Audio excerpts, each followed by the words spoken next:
Lingine ambalo ninawaomba wakurugenzi,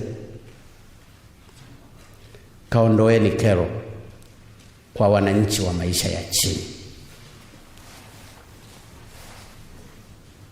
Wananchi wa chini wanateswa na vikodi na vikero vya ajabu ajabu, na saa nyingine wananyanyaswa kweli. Unakuta milima mchicha wake akipeleka tu hata sokoni pale kuuza, anataka alipe kodi.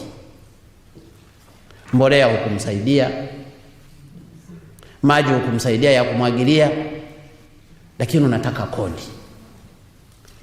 Mtu analima mpunga wake kwenye shamba, anauvuna, anataka upeleke nyumbani kwa ajili ya matumizi, anakutana na watu wa kumlipisha kodi. Wakati anaenda mwenyewe kwenye shamba, analima mwenyewe, hukutafuta kodi. Akishavuna, wewe umekaa tu barabarani, natoka kule unataka kodi. Kodi hizi lazima ninyi mkazizuie.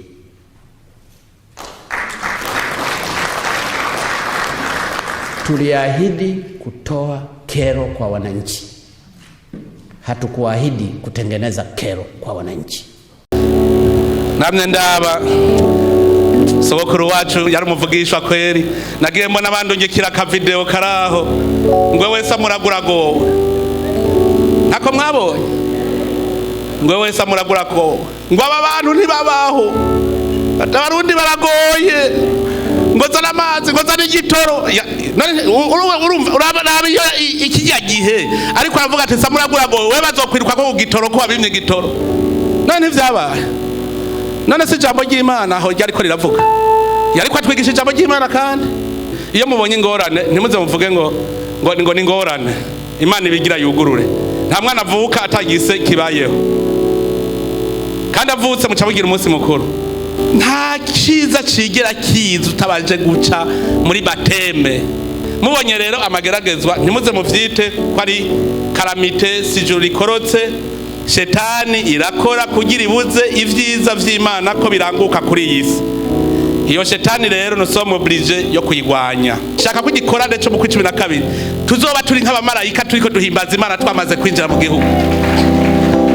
Muba mukwiye kwibaza kino kibazo, kuko naye mahanda cibaza, ni kubera iki igihe cyose Indongozi ivuze iti igihugu cyubaho, umwene gihugu yubaho, amategeko yubaho, sivyo? Igiturire gituzwe, amakora atozwe, ubutunzi busabikanywe n'abantu bose.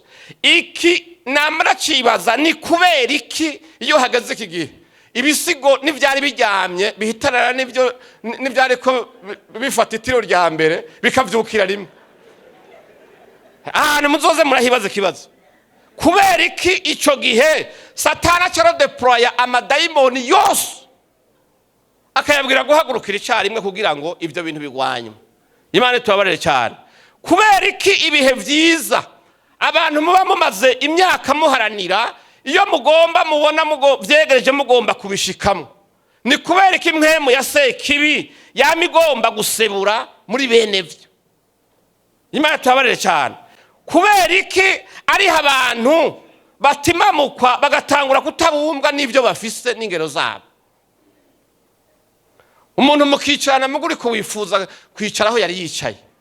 Oya da, Imana shimwe cyane. Ureka ndababwiye, nta ntebe nimwe y'uburongozi Imana yaremeye amahasa. Mpu. Oya. Naho ryo bari hasa ryawe ijya gutanze kuhicara ridapfuye cyangwa ikiringo cyacu gihere. Shaka ureka Imana nuko yabigenjeje. Bumbwa naho ufise, bumbwa naho wicaye. Haleluya.